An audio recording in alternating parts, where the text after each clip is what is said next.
The Zimbabwe Republic Police, in conjunction with the Harare Municipal Police, have argued vendors, car wash operators, and pirate taxis mushikashika to comply with the city regulations ahead of the SADC summit. Azvipere mushe muri Zimbabwe, vakomana vopiwa mathreats SADC summit zvayakusvika kudai vachiudziwa kuti aiwa vakomana kamufana kukombolai pane mitemo yatichakupai noreko kuti failure to do so aiwa pane maconsequences acho. Ndisati pana mashoko abuda chinyogwa noti vasubscribe olike utton on the bell kuti chipinda munyongwa muchinzi the Zimbabwe Republic Police ZRP and the law enforcement authorities announced the launch of a joint effort dubbed Operation Guta Ngarigare Rakachena during a road show and awareness campaign held on Ruzende Street in Harare.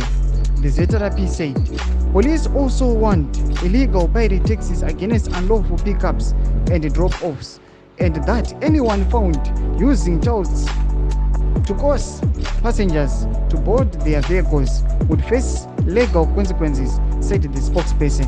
Ndo mathreats ari kuyachiudza vakomana zvinzi avakomana ada kuti mudzikame mukomuleko nemarules atichakupai nyika panenge yakatasana this upcoming SADC summit.